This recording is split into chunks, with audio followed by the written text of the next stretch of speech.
Este episódio é uma colaboração entre os podcasts Dropzilla, Press Startcast, No Japão Podcast e Mundo Peculiar, e está sendo distribuído por todos eles ao mesmo tempo para o maior alcance. O bullying é a prática de atos de violência física ou psicológica intencionais e repetidos, cometidos por um ou mais agressores contra uma determinada vítima. A agressão pode ser física ou verbal e atormenta um grande número de vítimas no Brasil e no mundo. As vítimas de agressão física ou verbal ficam marcadas e essa ferida pode se perpetuar por toda a vida. Em alguns casos, a ajuda psicológica é fundamental para amenizar a difícil convivência com memórias tão dolorosas. Compartilhe esse episódio com o máximo de pessoas possíveis para que outros casos que estejam ou possam vir a acontecer não fiquem calados e que possa ajudar algumas vítimas que estejam passando por algum caso de bullying.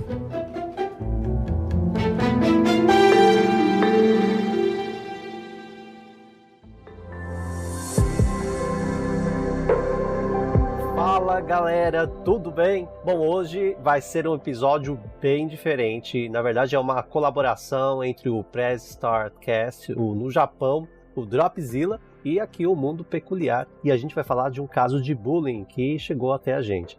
Fala Will, tudo bem? Fala Everton, tudo bem? Aqui do Press Startcast, um abraço pra todo mundo e vamos aí tocar nesse assunto aí pesado. Vitor do No Japão, tudo bem? E aí, gente, tudo bem? Aqui é o Vitor do No Japão e vamos lá, porque tem muita coisa a ser conversada aí hoje. Lane, você pode se apresentar? E aí, pessoal, tudo bem? Lane do Dropzilla Cast, um assunto pesado, porém necessário. Andrei, tudo bem aí no Brasil? Bem, nem tanto, né? Mas estamos aqui firme e forte na luta, sobrevivendo. Um abraço para todos vocês aí, Andrei do Press Startcast. Legal, e o nosso parceiro de sempre aqui, o Reni. Fala aí galera, beleza? É o Reni aqui do Dropzilla. Hoje tá um pouco diferente aí, mas vamos aí.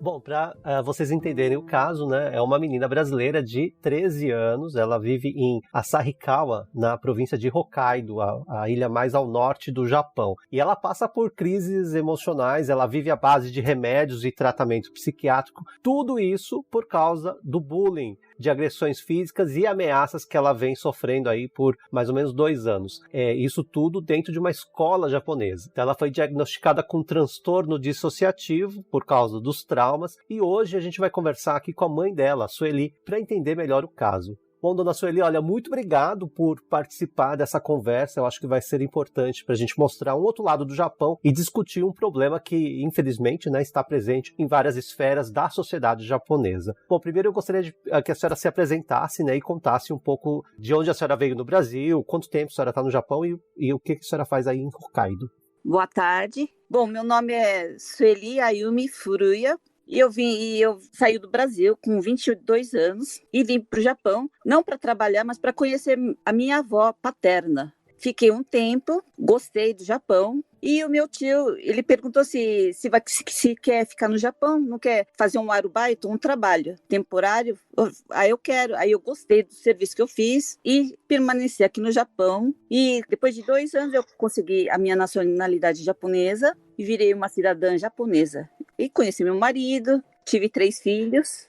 Atualmente não trabalho, sou como dona de casa. O meu filho mais velho, de 24 anos, ele está em Sapporo, morando sozinho e trabalha lá. E eu tenho uma segunda filha, que tem 20 anos, e ela também estava trabalhando, mas só que, como ela também teve o bullying no ginásio também, e ela ficou doente e teve epilepsia. E ela também toma remédio. E ela estava trabalhando, né, durante 1 ano e meio, mas ela teve crise de epilepsia 11 vezes. Ela teve que desistir do serviço ano passado, em agosto. E uma parte foi bom para ela ter desistido do serviço, porque o que aconteceu com a que é minha terceira filha, né, doente, e eu sozinha é difícil de cuidar durante 24 horas, cuidar dela. A gente cuida dela em turno. Ou eu durmo primeiro, ou minha filha fica tomando conta da irmã mais nova. E assim a gente vai trocando, né, de turno, porque até hoje não está consciente, mas ela quer sair para fora. E a gente mora perto de um rio, e ela quer ir para o rio. e quer se aliviar. Eu falo, como assim, que se aliviar? Ela diz que quer morrer, porque ela se sente acabada, acha feia, burra, desajeitada, não é inteligente. É tudo pensamento negativo. E antes ela nunca pensou nisso, sempre foi uma menina alegre e adora crianças pequenas, sempre brinca com as crianças da escola de dança, que tem alunos a partir de 3 anos até a fase adulta, então ela gosta de brincar com as crianças pequenas, e essas crianças adoram, chama ela de irmã mais velha, e sempre fica segurando mão, fica brincando, tomando conta deles, e sempre foi assim. Só que o que aconteceu com ela desde ano passado, em setembro, que o que desencadeou essa doença, então ela não pôde dançar desde janeiro até agora, até em maio. Dona Sueli, então, só aproveitando, então, para a gente entender a linha, né, como que aconteceu tudo isso, porque a partir de setembro que ela começou a ter reações, né, as reações físicas, mas o bullying começou bem antes, né, e aliás, para quem não sabe, né, o bullying, ele é uma prática de atos de violência física ou psicológica, né, intencionais ou repetidos, cometidos por um ou mais agressores contra uma pessoa, uma vítima, né, e isso acontece no mundo todo, e a palavra bullying vem do inglês, né, que é bully, que seria o tirano ou brutal. E então, dona Sueli, como começou? Isso foi quando e em que circunstâncias? Começou as ofensas verbais, ela começou na 6ª série e foi piorando quando ela entrou na 1ª série de 2º grau. Quando essa suposta amiga, ela piorou nas palavras e começou a fazer ameaças com as tesouras. Antes de ameaça com a tesoura, ela puxava o cabelo, dava tapa, pisava no pé e chutava. E no início, a minha filha deveria ter respondido, mas ela não conseguia devolver a palavra. E nessa época ela contava para mim, né, que essa suposta amiga, que chamava de burra, de rosto redondo, parece coquete e etc. Aí eu dei um conselho, né, tô para afastar dessa suposta amiga, mas dizia que, como ela é uma aluna inteligente, e não é sempre que ofendia e ensinava lição para ela. Mas eu fiquei preocupada e pedi para ela tomar cuidado. E depois disso ela não contou mais nada, e as ameaças começaram em torno de junho do ano passado, e ela ficou com medo de contar, porque a menina começou a ameaçar com as tesouras e dizia que se contasse para os pais, que ela ia cortar o cabelo dela, que ia furar com a tesoura, etc. E além disso, ela levava chutes e tapa. E quando essa menina batia, é porque essa suposta amiga, os pais dela davam bronca por ela ter tirado uma nota baixa. Só que a nota baixa para os pais delas, se a menina tirasse 98, os pais dela brigavam com ela, davam bronca. E com essa raiva, ela sempre descontava na minha filha. Porque eu tiro nota 98, não sei porque meus pais ficam bravos, e batia na minha filha, e ela chamava minha filha de burra, e não sei porque sua mãe não dá bronca por você tirar nota baixa, ela não reclama, e até ela me ofendia, dizendo que a sua mãe é estranha, que não tem uma cabeça boa, e por aceitar uma nota baixa, que tipo de família que você vem, e jogava isso na cara dela, né? E fora que ela também foi derrubada pela escada 2 vezes, e ela tinha uma hematoma enorme no joelho direito, que até hoje tem essa marca. E nessa época ela não contou, né? Eu perguntei, né? Como é que machucou? Ela falou, não, foi durante a aula de educação física. Eu, mas será que machuca assim? Eu pensei, né? Por dentro. Mas falei, toma cuidado, né? Porque você dança e o pé é importante, né? Pra carreira. Eu falei, toma cuidado. Eu falei, tá bom, vou tomar cuidado. E a conversa parou, mas dia 14 de setembro, então quando ela tá voltando da escola, ela desmaiou na rua perto de casa. Aí veio telefonema da vizinha, dizendo que o nome está escrito Furuya, e perguntou se é sua filha. Eu falei, é sim. Aí disse que ela foi colhida pela ambulância. Aí eu fiquei desesperada. Aí foi nessa primeira vez que ela foi internada, que foi diagnosticada por essa doença. Não sei como é que fala em português. Desregulação ortostástica. E na segunda vez, começou este ano, em torno de 18 de janeiro, com vômitos, dor de barriga, diarreia. E durante 10 dias ela foi num médico aqui perto de casa, mas não resolveu nada. E foi diagnosticada com Ichoen, que seria gastroenterite. E como nesse hospital pequeno onde ela foi medicada, durante 10 dias eles não conseguiam resolver nada. E o estado dela foi piorando. E ela foi internada dia 2 de fevereiro num hospital maior, e ele foi diagnosticado como síndrome do intestino irritável, que diz que significava que estava com estresse forte e logo afetava o intestino, que lhe causava um vômito. E mesmo ele recebendo alta, ela não melhorava e ela tentou ir para a escola, terminar as provas do último trimestre, mas não conseguiu terminar todas. Ela fazia as provas na enfermaria com vômitos e dor de barriga. E como não estava praticamente curada, então ela ficava em casa de repouso e nada de melhorar. E cada vez que a gente ia no hospital, a pediatra, e tinha um conselho de crianças, e eles descobriram pela conversa que ela estava tendo bullying na escola. Aí a médica perguntou se não podia pedir ajuda do professor, e assim a gente foi pedir ajuda do professor. Dia 1º de março, ela foi conversar com o professor, dizendo o que estava acontecendo com ela, e como ela não tem coragem de falar com essa suposta amiga que quer separar, que não quer mais amizade com ela, e pediu este favor pro professor, e ele falou que iria ajudar, que ia fazer de tudo possível para resolver, e não resolveu nada.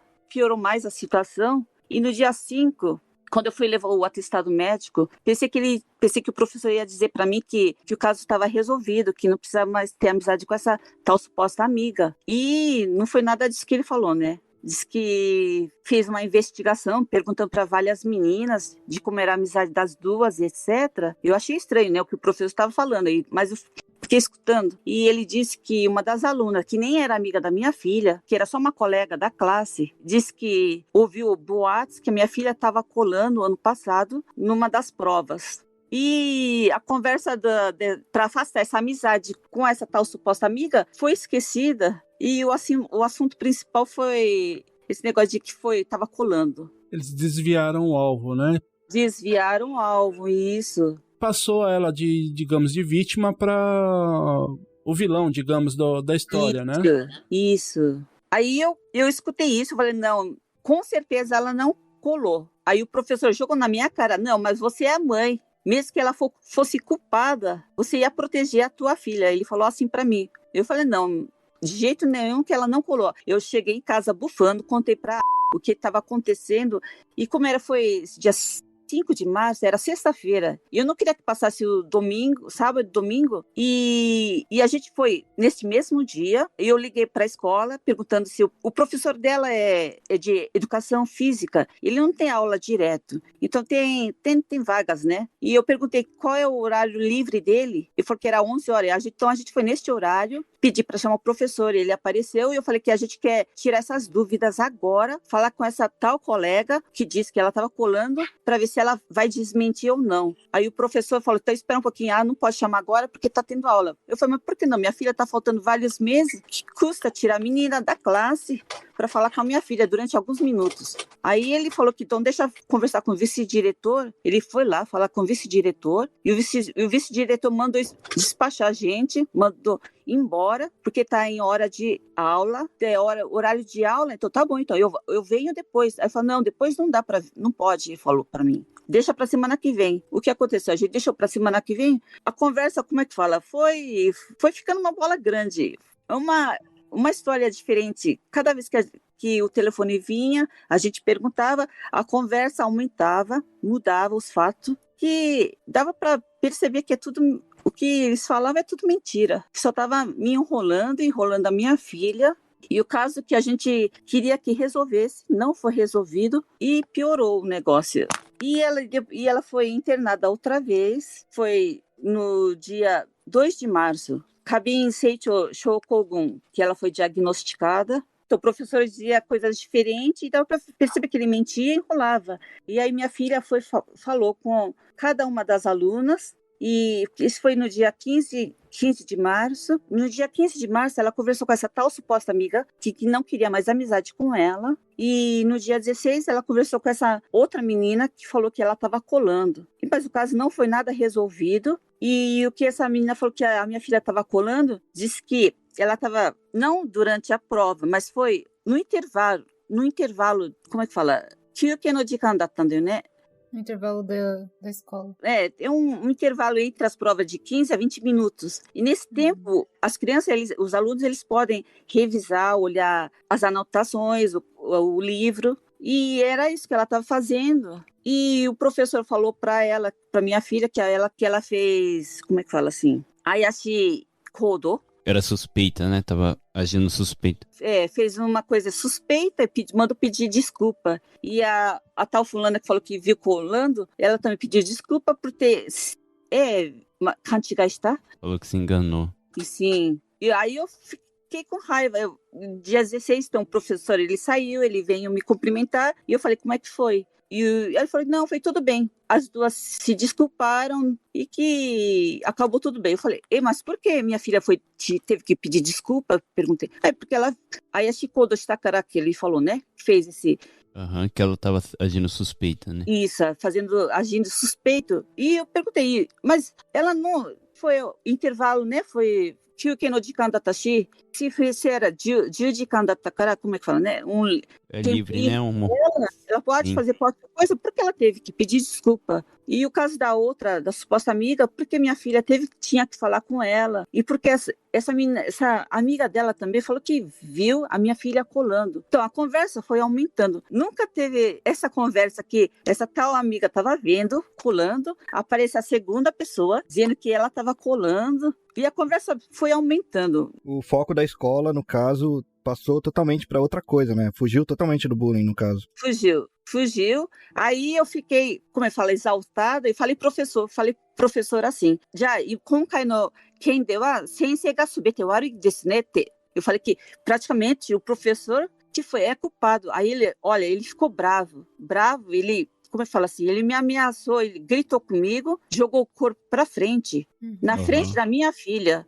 Eu falei, nande ele jogou na minha cara. Ele falou que eu permiti ele de conversar com várias alunas para fazer uma investigação. Eu falei, não, você pediu a minha permissão, pediu cautela e tempo para conversar com essa posta amiga, não com outras alunas. Ele jogou isso na minha cara que não, que você que permitiu. Eu falei, não permiti. Eu permiti que podia conversar com essa tal amiga, não com outras pessoas. E ele ficou exaustado e jogou isso na minha cara. E antes disso, ele falou para minha filha, antes de conversar com as alunas, para segurar, kanjo saite, não se exaltar na frente delas, porque se você ficar excitada na frente delas, eu vou te parar, vou te proibir, ele falou, né? Não vou te deixar falar mais. Ele falou assim para ela. Porque ele fala isso para minha filha, se ele pode jogar essa exaltação, como essa raiva em cima de mim. É emotivo, né? Então, eu falei pro diretor que esse não é a atitude de um adulto e de um professor. Falei para ele, né? E o diretor falou assim, tem razão. E foi o diretor que pediu desculpa. Eu falei, mas eu não quero a sua desculpa, eu quero a desculpa do professor. Não recebi nenhuma desculpa. E desde então não vem nenhum telefonema do professor, nada. Se antes ele vinha quando vinha o telefone no meu celular, e quando eu não podia atender, então estava lá, né? O telefone da escola marcado, né, no iPhone. Não, a partir desse dia ele não ligou mais para mim. Ele ligava em casa e deixava a mensagem no telefone. Ele fugiu do caso, né, o professor. Ô, Sueli, acho que a gente não comentou, só pra ter registrado aqui. De que região que é a escola mesmo? Eu moro em Saikawa, Toko. Toko. Eu acho que nesse caso, a gente gravou com o Sandro no Dropzilla sobre o bullying que a filha dele passou na escola também. E é bem parecido, né? As crianças, elas querem resolver, né? Elas querem resolver sem envolver os pais. E aí acaba não contando pros pais, pra não dar trabalho, né? Assim, acha que pode resolver na escola. E o problema é que os professores ou as pessoas, né, que deveriam resolver, acabam colocando debaixo do tapete, gerando outros conflitos que não tinham a ver com bullying, que no caso seria sobre ela colar, né, sobre as alunas acharem que ela colou e acabar se isentando da culpa. E aí acaba sendo pior, que aí os pais entram em contato com a escola e é tudo que, na verdade, o filho estava querendo evitar, né, de não ter esse contato com os pais, dessa confusão toda. E a escola acaba fazendo essa cortina de fumaça e não volta em nenhum momento pro foco principal do problema, né? E, dona Sueli, vou fazer uma pergunta. Nesse meio tempo, né, durante o contato da senhora com o professor, o contato do professor com as alunas, houve o contato dos pais dessa suposta amiga? Não houve. Eu pedi pro diretor conversar com os pais dela e ele disse que ia pensar disse que não é assim tão fácil entrar em contato. Eu falei, por que não? Ele não conseguiu responder e o assunto foi deixado de lado. Mais uma vez a escola tentando, né, esconder o que tá acontecendo. E é muito fácil de entender o que aconteceu, que a menina, a suposta amiga, né, ela não queria sair como a errada ou ter que pedir desculpa, né, já que ela faz o bullying, ela deve ter o ego mais assim, né, junto com as meninas, então ela não queria, então ela inventou uma história e o professor quis acreditar na menina, provavelmente ele, desde o começo, não queria, pelo que parece, assim, ele não queria resolver, na verdade, né, ele queria só acabar pra mandar você embora. Acabar com o assunto pra mandar você embora e falar, sua filha que tava errada, então não volta mais aqui e a gente morre o assunto, né? E foi envolvendo mais pessoas e acabou virando essa bola aí, né? Só causando mais problemas.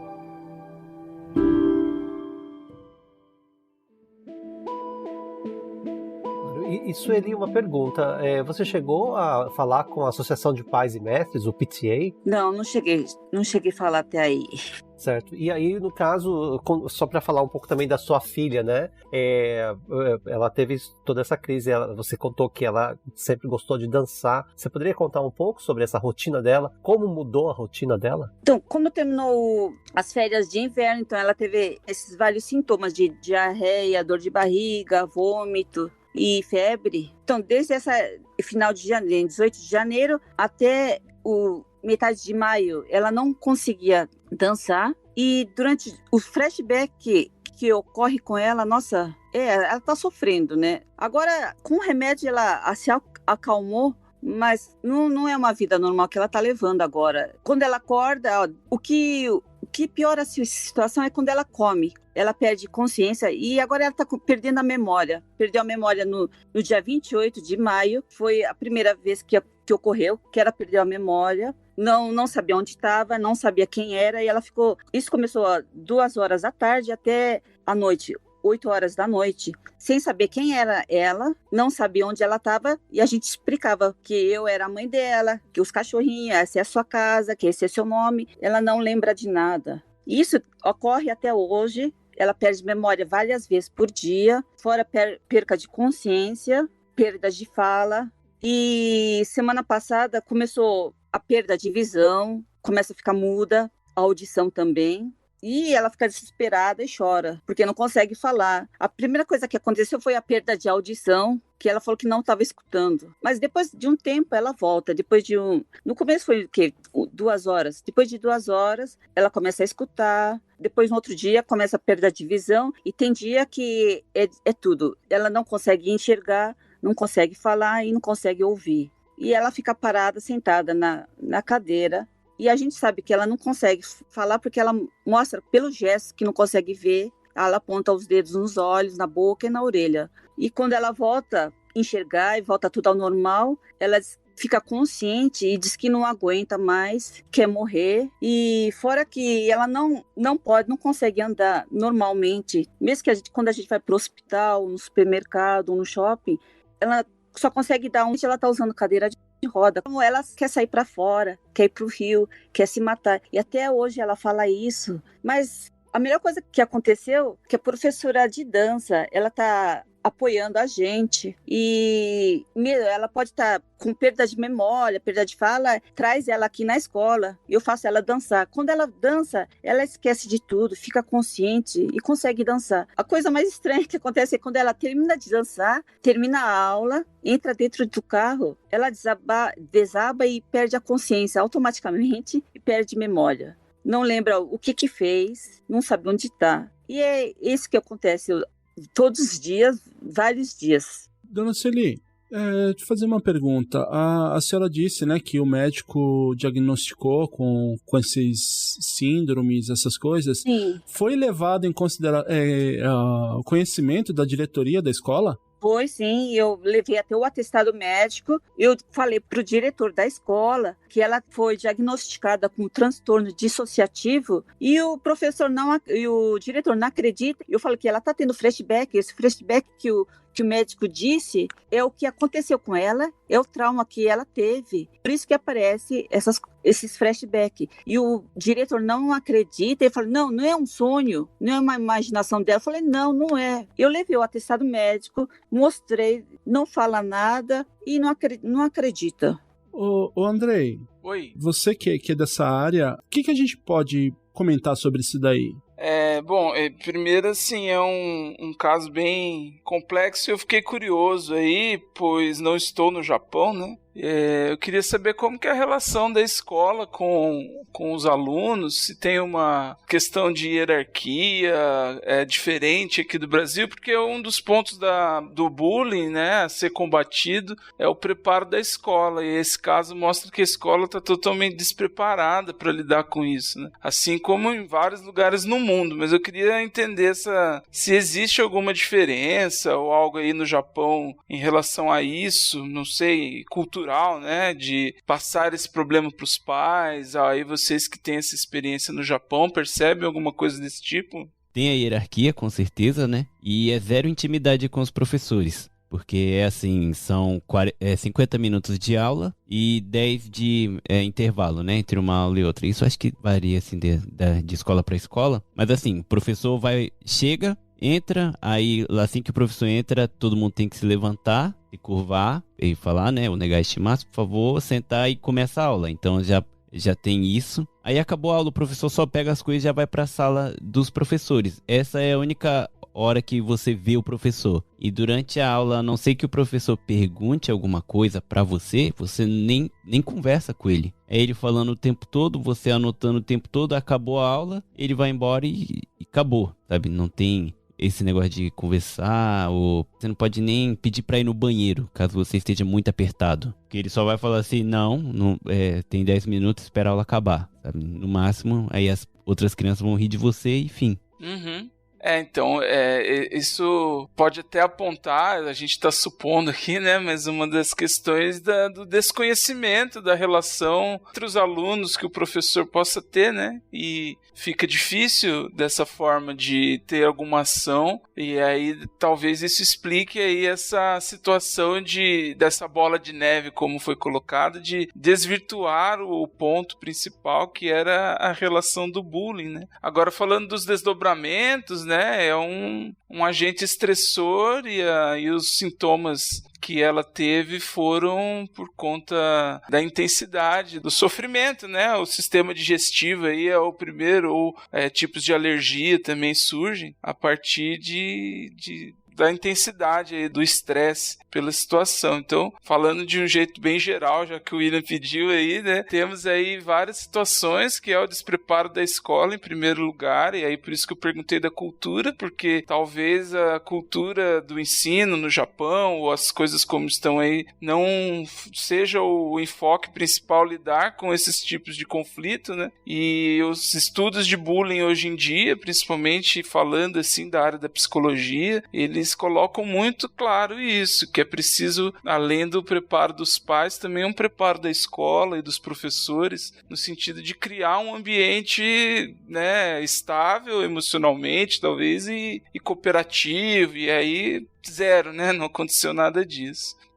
Como que está o tratamento dela, que a senhora falou aí, em relação à medicação? Como que a área da saúde tem lidado com isso? Ela tem feito terapia com psicólogo, tem passado por psiquiatra? E mais uma vez eu falando do meu desconhecimento do sistema de saúde aí do Japão, ou como que funcionam as coisas. Foi no dia 20 de maio. Antes disso, ela estava hospitalizada numa área pediatra. Só que como não conseguia resolver o caso, ela recebeu alta, e a partir do dia que ela recebeu alta, começou o flashback, foi piorando a cada dia, e eu liguei para a pediatra e ela indicou um psiquiatra. E eu pedi para adiantar a consulta, porque o dia que estava marcado estava meio longe, né? E eu falei que se o psiquiatra não poderia ver urgentemente. Ela agendou e conseguimos entrar em consulta com o médico, no dia 20 de maio, ele viu a situação dela e disse que ela está com um transtorno dissociativo e que era melhor ser hospitalizada.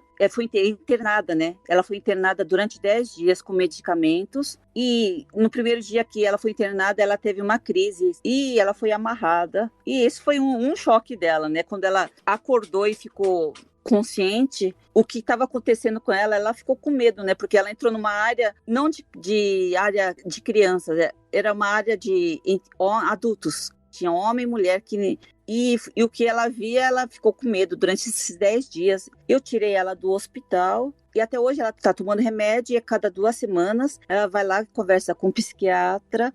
Mas não é aquela conversa como faz no Brasil, não sei como é que se diz, senta na cadeira ou na poltrona e conversa, sabe, com o médico e com o paciente. É uma consulta normal. Como é que passou essas 2 semanas? Ah, tá bom, então. E ele indica o remédio outra vez e volta daqui a 2 semanas. Não tem essa consulta psiquiátrica. Tá. Ela vai num psiquiatra, mas ele não passa por um psicólogo, por exemplo. Não passa. Eu perguntei para ele, né, que ela não precisa de um psicólogo. Ele falou, ele não fala nada, não indica nenhum lugar, né? Aliás, esse é um outro problema do Japão, né? A questão muitos estrangeiros reclamam do atendimento médico no Japão, porque ele é uma cultura diferente, né? A cultura médica no Japão. Então, não existe o papel do psicólogo aqui é muito pequeno, né? Você não vê clínicas psicológicas, né? Que você possa ir fazer uma terapia, por exemplo. Isso não é muito comum aqui. E tem profissionais que trabalham com algumas escolas, mas não é algo que está totalmente enraizado aqui na cultura japonesa, né? Então isso é um problema, muitas pessoas reclamam. Mesmo acontece com os médicos, né? O serviço médico. Você chega lá, o número de médicos no Japão, isso é um problema já de algum tempo, ele não é suficiente para atender toda a população. Então o que acontece, você vai numa consulta, e as consultas são muito rápidas. Você vai num dentista aqui, por exemplo, às vezes você está sentado na cadeira e do seu lado, separado por uma cortina, tem outra pessoa, ele atende você, já vai para o outro, e é como se fosse uma linha de produção, né? E normalmente é umas 2, 4 cadeiras em questão do dentista, né? Ele tá mexendo, ele só troca... pelo menos no dentista que eu vou, ele só troca a luva e vai mexer no outro. E aí troca a luva, vai mexer no outro, troca a luva, volta em você. E em médico também, o contato físico é praticamente zero, né, dependendo dos casos. Ele pega o histórico do que tá ali no seu prontuário, compara com o resultado de agora, te receita o medicamento e bola pra frente, né?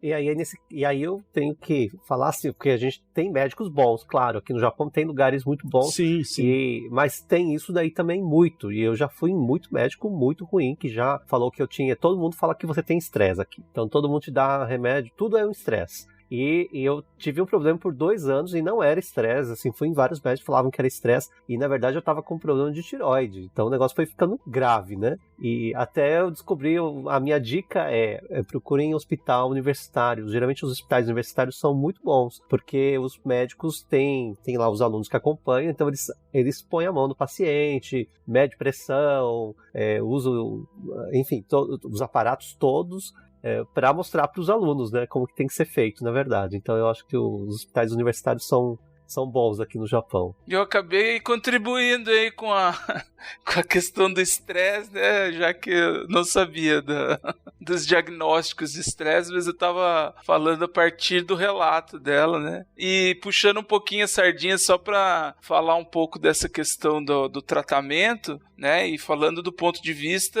aqui como profissional do Brasil, né. A questão da psicoterapia, ela ajudaria para ela conseguir elaborar exatamente esse processo traumático, né? Ela não pode só não pensar nisso, não falar sobre isso. Então eu não sei como funciona, e aí é uma questão que vocês tenham uma visão melhor, mas o processo psicoterápico, aí tanto faz o lugar, né? Em qualquer lugar seria do mesmo jeito. Faria com que ela falasse sobre isso, através aí dessa relação com o terapeuta, ela conseguisse elaborar de alguma forma essas questões que afligiram ela durante esse processo e que, nesse caso, a escola só piorou, né? Ficou ainda, como o Williams falou, transformando ela em agressora, quando na verdade ela era vítima, e aí foi se transformando em outras questões. Mas e só a medicação também, eu não sei aí como que o médico fez, o que ele passou. Precisa de uma coisa mais próxima mesmo, de ver como que ela está reagindo, de entender essas crises e não só prescrever medicação e toma para ver se melhora, com esse distanciamento que vocês estão colocando. Então, falando assim, a partir de um olhar, né, do profissional e sobre os relatos que ela trouxe, teria que ter sim uma proximidade maior, e aí essa dificuldade que vocês colocaram do sistema aí. Talvez tenha, não, Everton, um sistema aí de ensino de uma universidade de psicologia que tem alguma clínica, talvez também, assim como a de médicos, pode ser que tenha algo desse tipo, não sei. Tem vários grupos, na verdade, e tem as prefeituras mesmo, eles têm atendimento psicológico, só não é muito divulgado. Essa é outra dica, né? Todas as cidades e todos os distritos no Japão, eles possuem um centro de consultas gerais referentes à educação. Então, o que geralmente se aconselha é que os pais procurem esse centro depois de conversar com a escola, e se não resolver o problema, procurar esse centro aí de educação. E se não tiver satisfeito, né, aí sim, se o negócio ficar grave, procurar assistência. Tem vários grupos, enfim. Tem um, por exemplo, do Ministério da Educação, Cultura, Esporte, Ciência e Tecnologia do Japão, que eles têm um atendimento em japonês, né, 24 horas. Tem um telefone, acho que eu tenho aqui, deixa eu pegar, olha, 0570-078310, 0570-078310. É um atendimento voltado para casos de IDME, que é o bullying no Japão. IDME é bullying, né?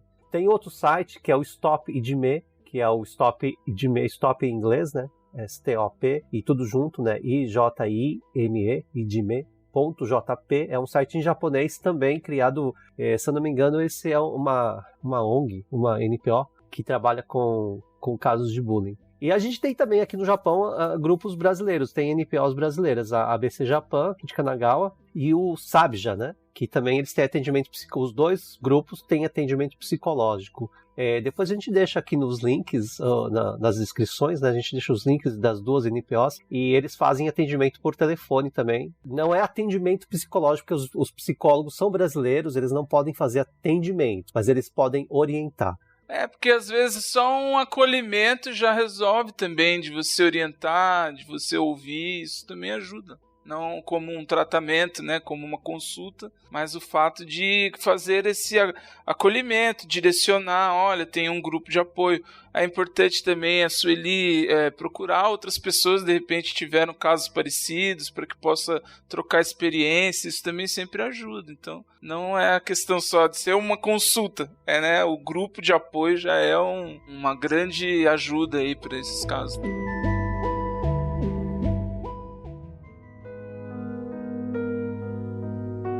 Eu tenho uma pergunta aqui, no caso, talvez até o Everton saiba responder melhor, assim.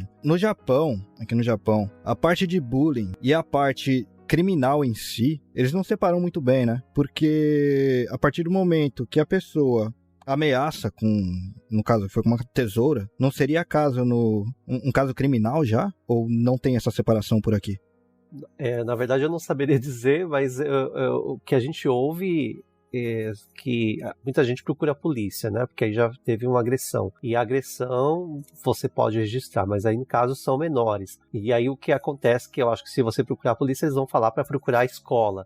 Então eles vão jogando, um vai jogando pro outro. E acaba que ninguém quer assumir isso. Aí a gente tem aí muitos casos, quando chega num suicídio, por exemplo, ou envolve uma morte, ou uma agressão que se transforma num acidente mais grave, aí sim a polícia é obrigada a se envolver, né? Mas, infelizmente, eu acho que pouco ainda é feito para prevenir. Uhum.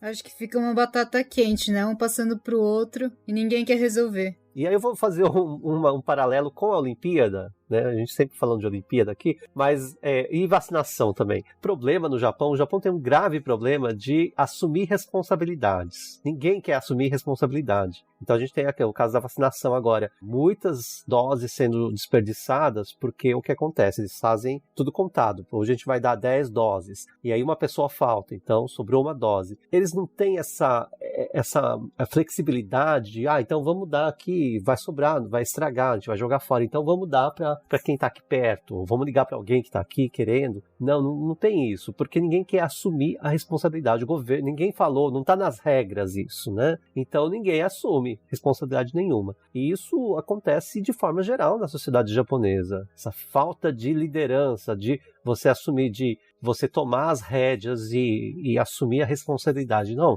vamos fazer assim e se acontecer alguma coisa, eu sou o responsável. Ninguém quer assumir essa responsabilidade. E eu acho que é o caso aí do bullying, né? O professor não quer assumir a responsabilidade, a escola não quer assumir a responsabilidade, os pais não querem assumir, os pais não. A polícia não quer assumir, os pais, no caso da menina lá, né, que é a agressora, na verdade. Porque eu acho que se a escola conversasse com esses pais, e eu acho que depende muito dos pais, mas eu acho que aí eles poderiam também ter resolvido já o problema, né? Procurado a Sueli e conversado e pedido de desculpa. Eu acho que o simples fato de pedir desculpa e fazer a menina entender que aquilo que ela está fazendo é errado já resolveria o problema. Muitas vezes os pais não sabem o que os filhos estão fazendo, né? Que eles estão praticando bullying, no caso. Geralmente não, muitas vezes não, geralmente não. É uma dinâmica entre os alunos, né, entre os jovens. É por isso que eu falei das instâncias aí, né, família, escola e a instituição se isentando, como o Everton falou, ela praticamente fala para os pais, se virem aí, né, e nem sempre os pais têm condições de fazer isso. Assim como os pais da menina que agrediu podem achar que a filha é uma ótima pessoa e não fazem ideia. E ela pode ser uma ótima filha, por exemplo, mas eles não fazem ideia do que está acontecendo, porque a escola aí talvez não... É preciso ter políticas mesmo, né, de desenvolvimento para prevenção, como o Everton falou. E por isso que eu perguntei como eram as coisas aí no Japão, porque me parecem que não há essa cultura, né, até que aconteçam casos graves aí que provavelmente ocorram, infelizmente, né. É bem colocado isso que você falou, Andrei, porque até assim, levando em consideração para nós brasileiros que nas escolas no Brasil, a gente já tem essa tarimba, digamos assim, né?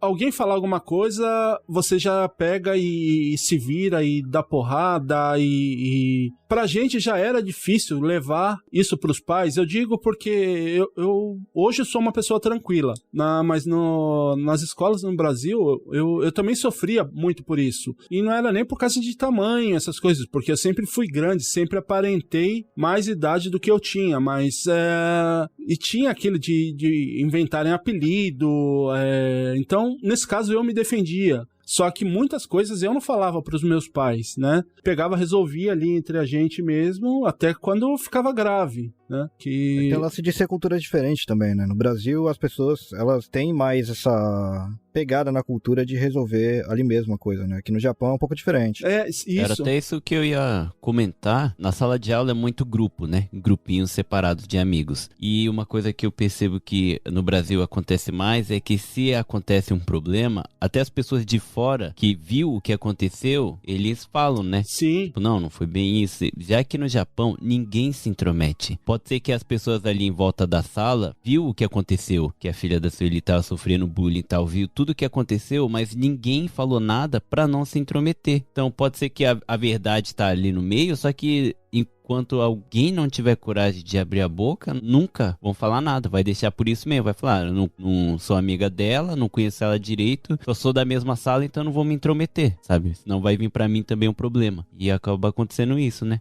Volta naquilo da questão da responsabilidade, ninguém quer assumir nenhuma responsabilidade. E também pra não sofrer bullying, né? Eu acho que eu não vou falar nada, porque senão eu vou ser o alvo do próximo bullying, né? Exatamente. Por isso que essa questão de falar sobre é importante, é o que o William colocou, de que a gente resolvia, e aí tem muita gente que questiona e comenta, no meu tempo tinha bullying, e ninguém falava que era bullying, então o termo bullying, toda essa divulgação e a teorização, digamos assim, do assunto serve para isso, porque as pessoas começam a olhar para algo que era naturalizado com um olhar diferente. Então, sempre existiu, sempre vai existir, porque é uma dinâmica comum da idade, dos relacionamentos, essa coisa, e aí a gente vai se aprofundar aqui, mas tem vários motivos para que isso aconteça, né? No caso da escola tem a ver aí também com a época, né, da adolescência, das manifestações que a gente tem sociais, né? Mas a divulgação, falar sobre, é uma forma de prevenção, que aí, por exemplo, que vocês estão comentando que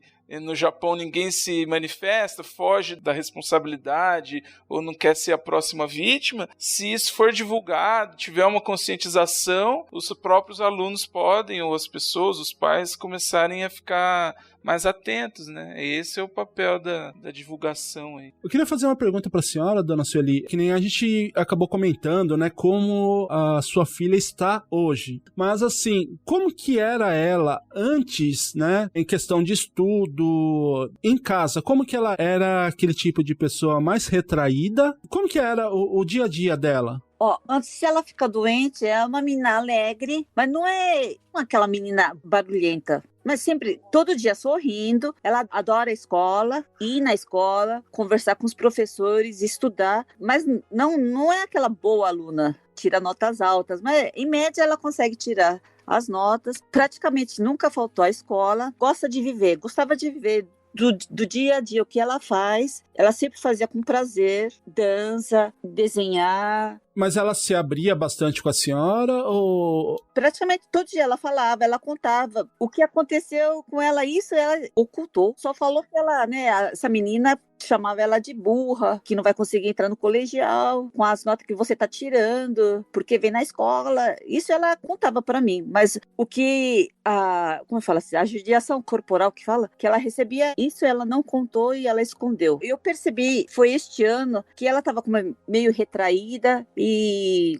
brava, pavio curto, tipo, meio pavio curto, e ela nunca foi esse tipo de pessoa, nunca foi calada, dor de cabeça diárias, nunca teve dor de cabeça. Este ano começou dor de cabeça, quer faltar à escola, hoje eu não quero ir na dança. E se eu perguntar como é que foi a escola hoje, ela fala, não quero falar sobre isso. Ela nunca foi do tipo de responder. Eu só sei que praticamente mudou o comportamento do antes e o de agora. Está completamente diferente. Não é aquela pessoa de antigamente. Isso que me deixa chocada. No começo foi muita raiva, revolta, vontade de esganar essa tal aluna e o professor também, né? Não sei porque ele se tornou inimigo dela, né? Isso é que me deixa, meio encucada. Só porque talvez essa suposta amiga da minha filha, ela é uma das meninas mais inteligentes da escola e ela tá, aqui no Japão, os que tiram a nota mais alta entre os 10 primeiros lugares, que fala? Entre os 10 alunos. Ela é a segunda mais inteligente da escola. Talvez por isso que o professor e a escola devem estar protegendo essa menina. No Japão tem esses testes que é o mesmo no Japão inteiro e eles dão colocação para as pessoas, né? Sim. Quem tira a nota mais alta e fica conhecido como a mais inteligente, que tirou a nota mais alta, né, e tal. Tem essas coisas aqui também. Não sei se no Brasil tem, né? Como eu não estudei no Brasil. E eles levam isso muito em consideração, né? Levam. No Brasil, na minha escola, na minha época, tinha um ranking do bimestre, né? E aí o diretor da escola ia lá avisar, dar o resultado, né? Então a gente ficava apreensivo. Eu acho que isso acaba criando uma concorrência, né? Dentro do próprio grupo, da própria escola. Não sei se é muito bom, né? Na minha escola também tinha. Eu, assim, particularmente, eu sempre fui muito criativo e sempre fui muito bom, principalmente de matemática. E chegou uma época que a minha professora de matemática me elogiou na frente de todo mundo, né? Ela chegou e falou, nossa, você é muito bom, eu vou te inscrever na Olimpíada de Matemática. Só que daí nisso, eu sempre fui caladão, né? Sempre fui aquela pessoa que não gosta de aparecer. E aí todo mundo começou a meio que me zoar ali na aula. E a partir desse dia, eu passei a tirar nota baixa, mas de propósito, em todas as matérias, né? Mas assim, não era nota... Se a média era 5... Eu, em muitos casos, até a professora, só que daí a professora chegou a falar com os meus pais, né, marcou uma reunião, não a professora de matemática, uma professora de português na época. Ela marcou uma reunião com a minha mãe, porque essa professora, ela me acompanhou desde a 5ª série, né, então eu estudei na 5ª, 6ª, 7ª série, e ela falou assim que ela notou que eu tava preenchendo respostas e apagando e colocando a resposta errada, de propósito, né?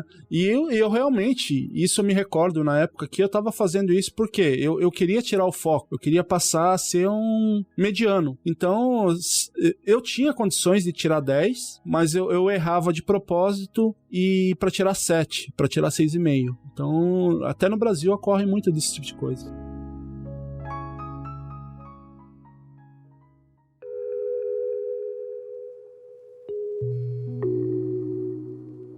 Só uma perguntinha pra Sueli, se você sabe, assim, se a escola chegou a comentar que eles conversaram com os pais das outras meninas, das que se envolveram? Não, eles não conversaram. Eu perguntei, não conversa. Então, os pais nem imaginam o que tá acontecendo, não sabem nem como tá a sua filha, nada. Não sabem. Na verdade, nem a escola tá querendo acreditar, né? É, isso mesmo. Então, dia 11 de maio, eu fui no Conselho de Educação, fui conversar, eles chamaram pra gente ir, e eu e a minha filha mais velha conversamos durante 3 horas o que aconteceu, e sabe o que o funcionário falou pra gente? Ele disse que o que a gente relatamos não tem validade se a vítima não falar por ela mesma. Eu mostrei o vídeo, e ele falou que esse vídeo, ela formou uma outra personagem dentro da mente dela. Eu falei, não, falei que é o flashback, ela fala o nome do professor, fala o nome da suposta amiga, o que aconteceu com ela, ela mostra, sabe? Ela, como fala assim, corporalmente, ela conta que tá se focando, que o professor tá gritando com ela, ela tampa o ouvido, dizendo que escuta a voz do professor. E eu disse, eu falei isso pro médico,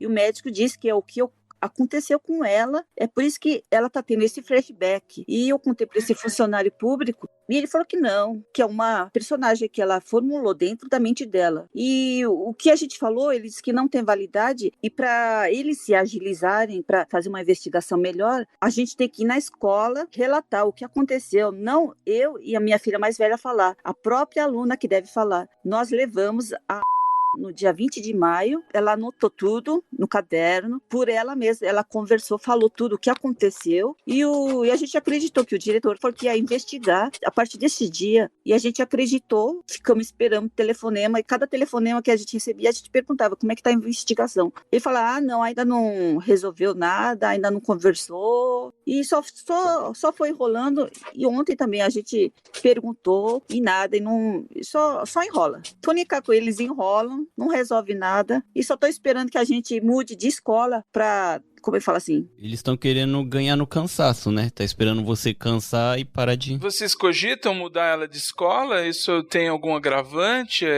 Perderia? Essa escola é boa e para outra vocês perderiam o ensino dela? Não. Tá em andamento ainda. Aqui no Japão tem que, como eu falo assim, no Conselho de Educação, pra gente transferir de escola, a gente precisa ir visitar 3 escolas primeiras e escolher uma dessas escolas. E não pode escolher uma escola que a gente quer ir. Primeiro, tem uma lei que precisa ir visitar as 3 escolas e ver qual é a melhor opção. Então, a gente está ainda em andamento e não sei qual escola que ela pode frequentar. Ela está ainda em ano letivo aí, está frequentando a escola normalmente nesse momento.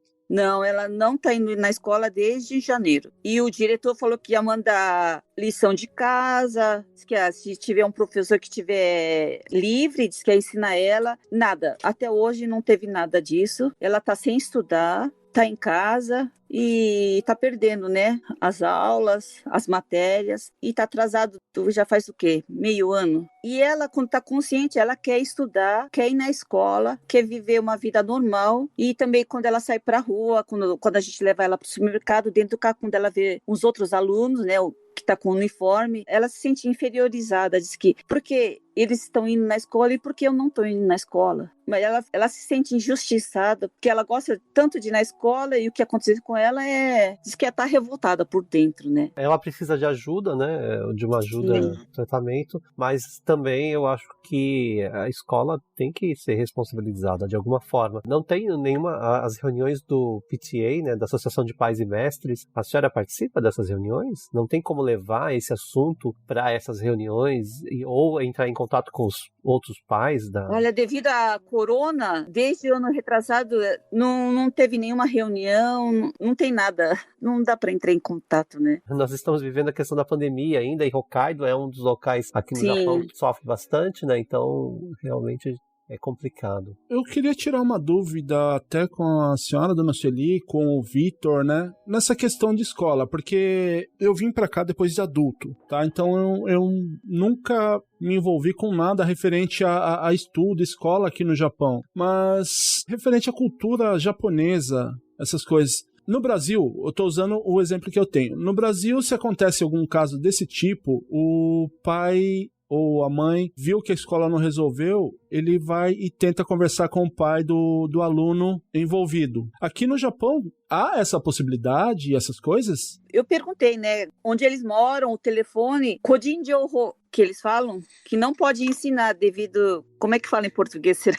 Kojin Jouho. Dados pessoais não pode passar, né? Não pode passar sem a autorização dos pais dessa garota. E eles não ensinam pra gente e não tentam. Então eu peço para entrar em contato para falar deste caso que está acontecendo e eles não respondem para mim, não dizem que vai entrar em contato, diz que é muito difícil e a conversa sempre acaba assim, que shikatanai, que não tem jeito como entrar em contato. Mas, Vitor, a escola não deveria entrar em contato com os pais dessa aluna que praticou o bullying? Eu falei isso pro diretor, também falei pro professor entrar em contato. Só que o professor e o diretor nessa época, o professor mesmo falou que o que aconteceu com ele conversou com a suposta amiga e ela disse que não, eu sou educada, que eu não fiz nada disso, que não tem conhecimento de nada. E ela mesma fala que ela é inocente. E o professor acredita na palavra dela, então ele não sabe onde ficar, se protege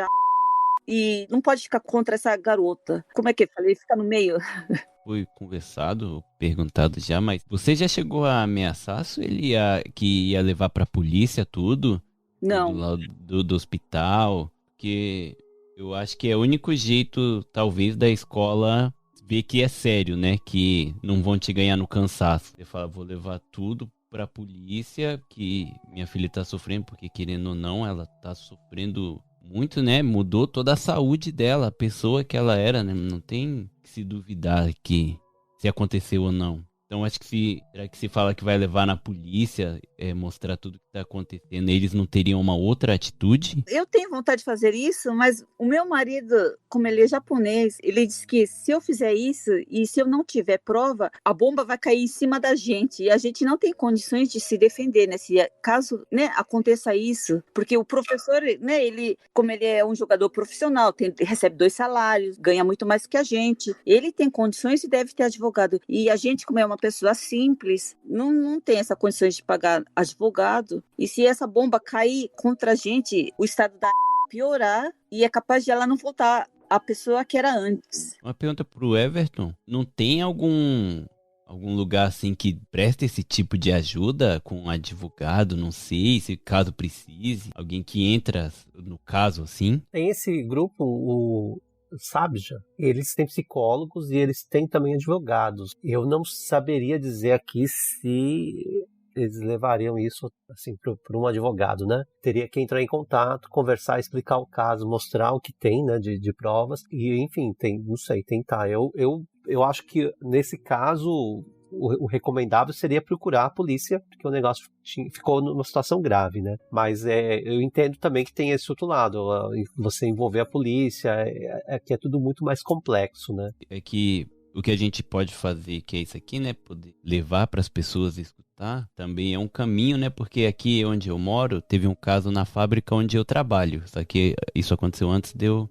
de eu entrar na fábrica. Que um chefe tava agredindo um rapaz, dava chutes, assim, chutinhos assim. E alguém postou no Facebook, um brasileiro postou indignado com a causa. E muita gente, mesmo brasileiro, desacreditou, né? Falou, isso daí não vai dar em nada. E pelo pessoal compartilhar tanto, passou na NHK, na televisão, na emissora aqui do Japão, né? A maior.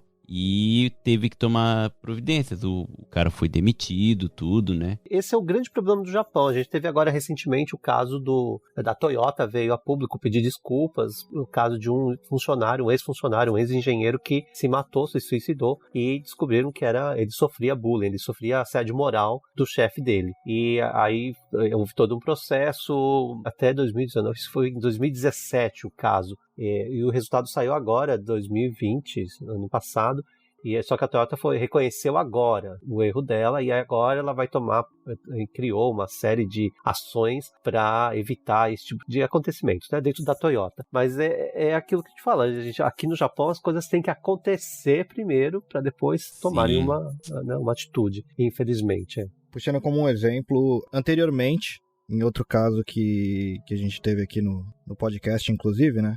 Foi o caso do Sandro. Nada estava sendo resolvido mesmo, de fato. Ele, no caso, levou para a polícia também.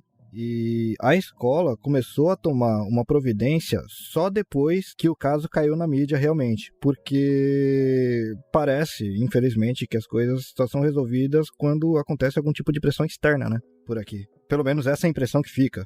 Né, porque a escola realmente só começou a tomar alguma providência em relação ao caso da filha dele, né, que estava sofrendo bullying também, depois que o caso foi publicado em alguns canais de comunicação, né, tanto aqui do Japão quanto internacionais. Né, e vamos esperar que talvez a gente consiga aí levar esse caso aí para mais pessoas. Porque isso tá bem claro, né, meu? A filha da Sueli sofrendo já vai fazer 1 ano, né, e a escola não fazer nada, né, tipo...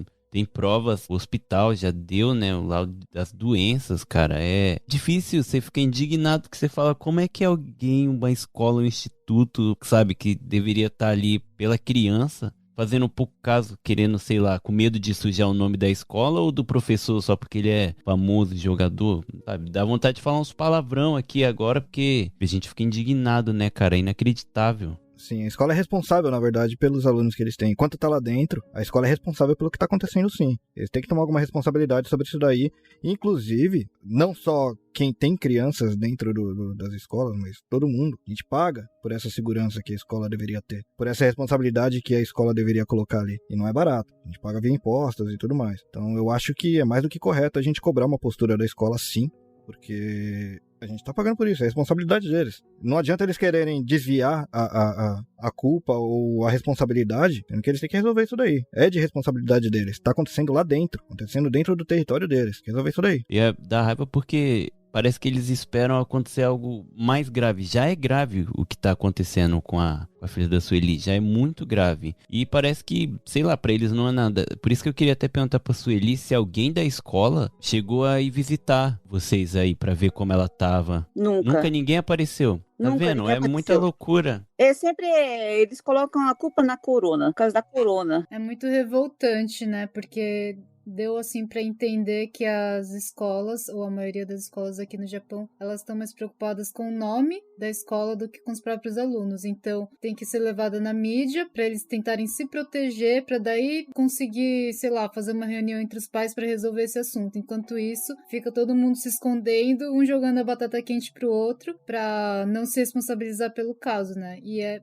muito revoltante mesmo. Revoltante porque poderia ser evitado, né, cara? Não precisava chegar ao ponto que chegou da menina tá sofrendo tanto assim, sabe? Era algo de chamar a menina, conversar e resolver, sabe? É muita, sei lá. E era um assunto simples. Era só o que a gente só pediu é pra conversar com essa menina, pra que não quer mais amizade com ela e pronto. Era cortar só isso. O vínculo mesmo, o laço de vez, né? E era só isso. Se só precisasse isso. trocar de sala, né? Se precisasse. Isso. Que fosse feito algo simples. A escola pode fazer isso. Não é obrigado a menina entrar numa sala e ficar até o final do ano. Isso. E nem é amiga da criança até o final da escola, sei lá, sabe? Dona Sueli, a senhora quer falar mais alguma coisa, assim, antes da gente fazer a parte do encerramento, ou comentar mais alguma coisa, que daí o restante a senhora pode ir na conclusão, né, no encerramento da senhora. Mas se a senhora quiser puxar algum outro caso, alguma outra coisa, o espaço é da senhora. Eu tenho uma dúvida, se o que ela está passando, esse transtorno dissociativo, tem cura? Demora muito?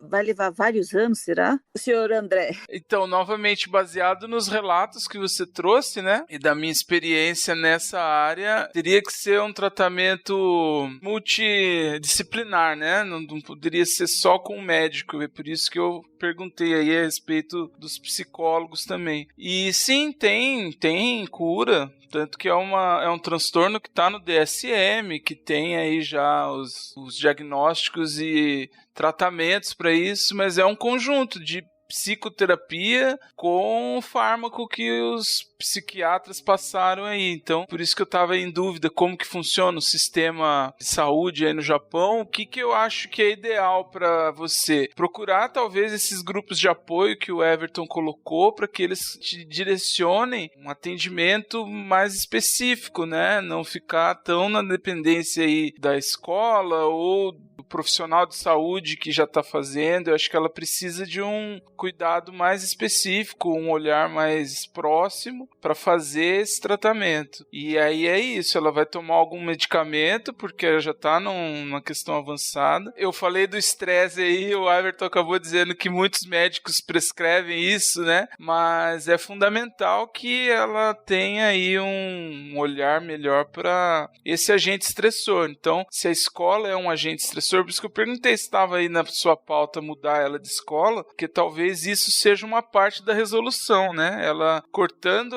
esse agente estressor, como eu falei, ela pode apresentar aí alguma melhora e, claro, as outras coisas que você colocou que ela gosta de fazer também precisam estar inseridas na recuperação, no tratamento. Então, se ela gosta de dançar, de se expressar, ela precisa explorar isso também para não sucumbir à doença, né? Então, estimular ela a se comunicar, a conversar, a falar, a se expressar.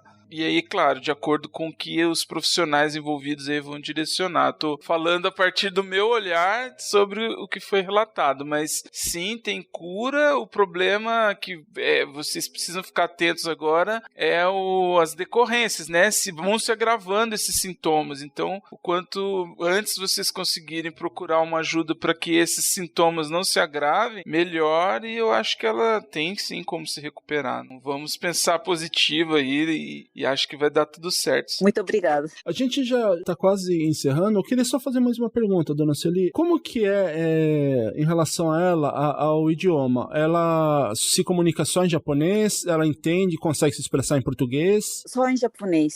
Somente japonês. Eu já comentei com a Sueli sobre isso e até uma dica também para os ouvintes. Tem algumas clínicas que são japoneses, mas eles atendem estrangeiros. Então eles falam inglês, né, para quem sabe falar inglês, e japonês, porque eles são japoneses. Só que como eles estudaram fora, viveram fora, eu faço acompanhamento psiquiátrico, por exemplo, a minha psiquiatra, ela viveu 10 anos nos Estados Unidos, então eles têm uma cabeça assim mais aberta para se comunicar em relação a isso, então é uma forma de talvez a filha da Sueli talvez procurar alguma clínica que atende estrangeiro, mas que fale japonês, sabe? Eu queria deixar um pedido, então, para os nossos ouvintes, né? Então, ou a gente fazer chegar nessas grupos de apoio, ou se algum profissional que fale japonês, que esteja ouvindo, ou se você conhece alguém que seja um profissional dessa área e puder dar um suporte, um parecer pra gente, entre em contato com qualquer um de nós aqui dos nossos podcasts, né? Então tem nossas redes sociais, nossos e-mails, puder entrar em contato para que a gente tente arrumar uma forma de ajudar a dona Sueli.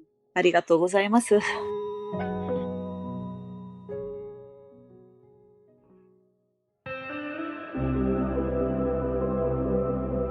A gente vai encerrando então o programa de hoje. Dona Sueli, muito obrigado. Imagina. Por essa conversa, por contar essa história que não é fácil, é uma história dolorida, né? Que a senhora passa no momento. E reforçar isso.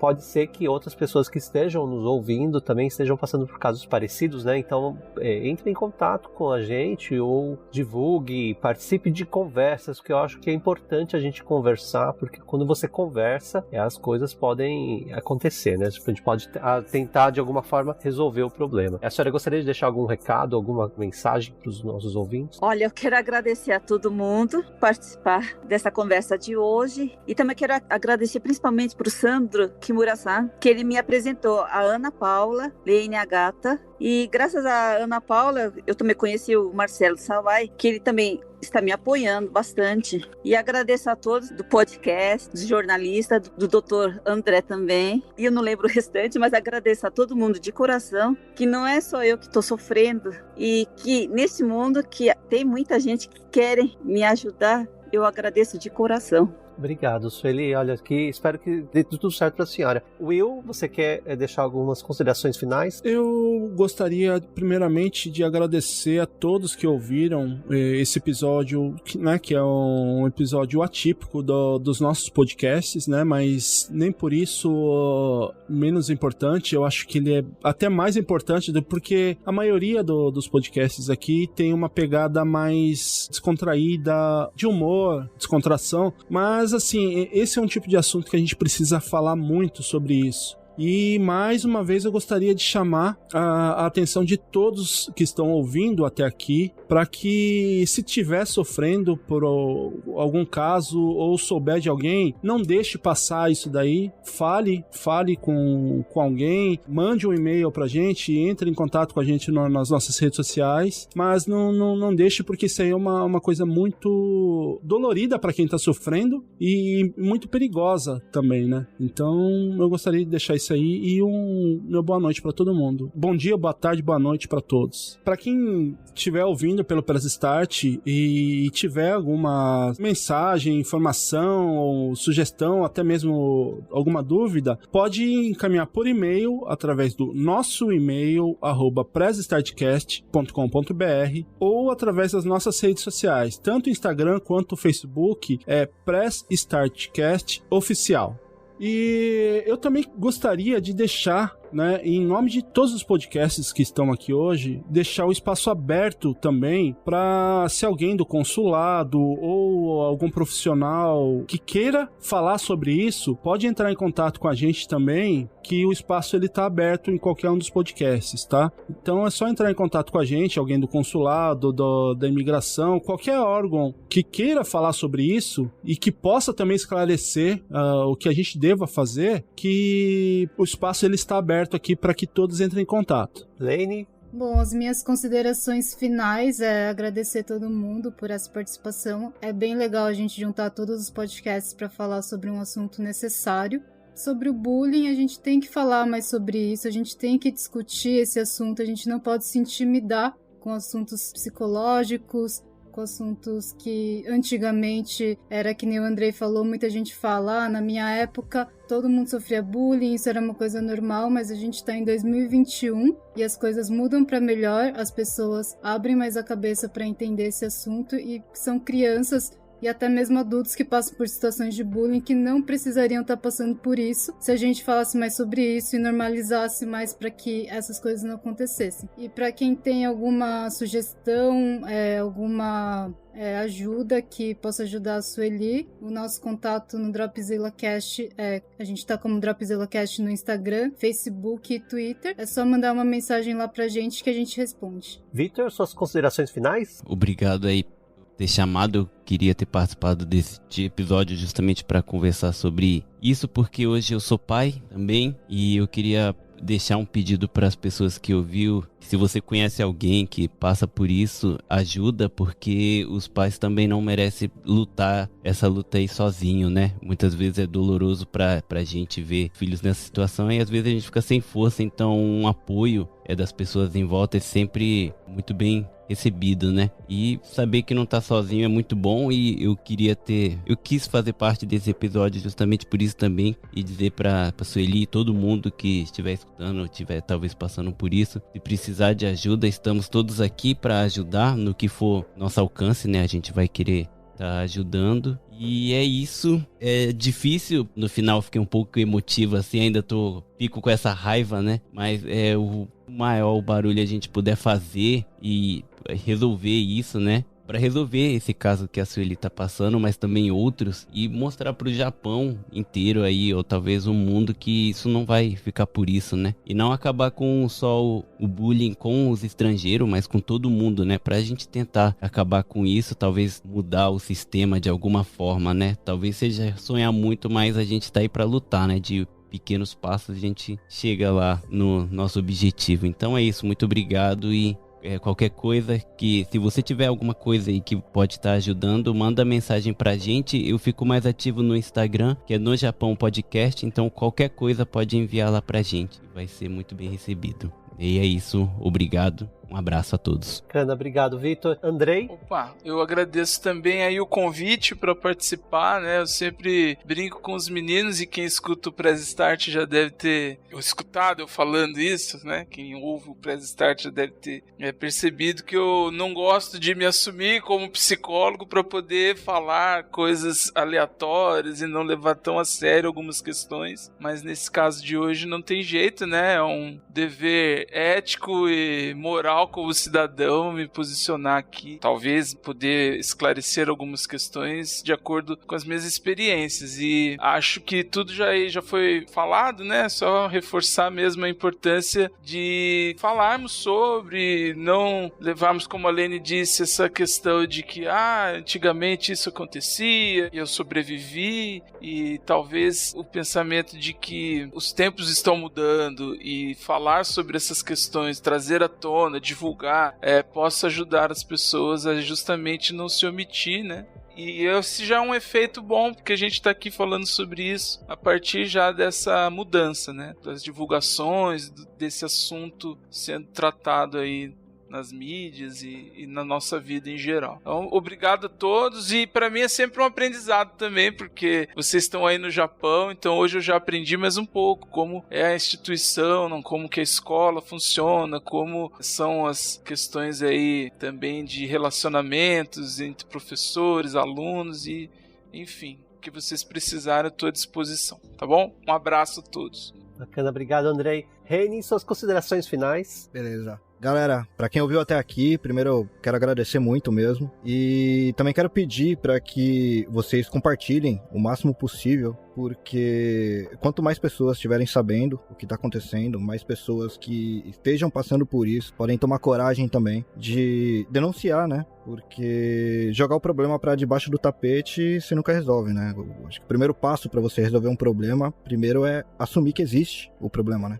Então, Sueli, todo o suporte que precisar, que tiver no nosso alcance aí, pode falar com a gente, pode contar com a gente. A gente vai fazer o possível para ajudar no máximo que a gente conseguir mesmo. E eu espero, de verdade, do fundo do coração, que tudo se resolva bem aí para você. Muito obrigada. Nossa, agradeço de coração por todo mundo participar do podcast. E todo esse apoio que eu tô tendo, nossa, tá me dando uma força, e eu acredito que a minha filha vai melhorar, que ela vai se livrar de todo esse pesadelo que ela tá tendo agora, que tem uma vida feliz, que ela ainda é nova, e ela tem um futuro pela frente, e eu tenho que batalhar junto com ela, não posso me definhar, tenho que ser forte, e graças a todos vocês que estão me apoiando, eu agradeço de coração, muito obrigada. A gente tá na torcida aqui, e como o Will mesmo disse, se alguém que tenha conhecimento ou formação que possa dar uma ajuda em relação a esse caso, entre em contato aí com a gente, né? A Lene já passou o contato do Dropzilla, também tem como canal o No Japão, também o Press Startcast e o Mundo Peculiar. Então, por qualquer canal aí que vocês entrarem em contato, a gente vai repassar pra Dona Sueli o que for preciso aí pra ajudar. E é isso. Obrigado, galera. Até mais. Obrigado, Renin. Eu sou um otimista, né? Eu acredito muito no ser humano, ainda acredito. E uma coisa que eu sempre digo é que a gente não pode alimentar energias ou sentimentos negativos. Eu acordo todo dia e peço a Deus para que eu seja melhor a cada dia, um pouquinho. Hoje eu vou ser um pouquinho melhor. E eu acho que é esse sentimento que a gente tem que distribuir para as pessoas, porque aí a gente acaba corta o mal pela raiz, né? De qualquer forma, é muito importante discutir, falar. Então, todo mundo já comentou aqui, mas se vocês tiverem quiserem compartilhar alguma coisa ou quiserem contar alguma história, entre em contato com a gente nas minhas redes sociais, no Twitter é @Tobassi, aqui no Instagram é @Tobassi ou no meu Facebook, Everton Tobassi. E é isso aí, por hoje é isso, né? Valeu, galera, muito obrigado, Sueli, novamente. Imagina, muito obrigado a todos. E conte conosco. Arigatou gozaimasu.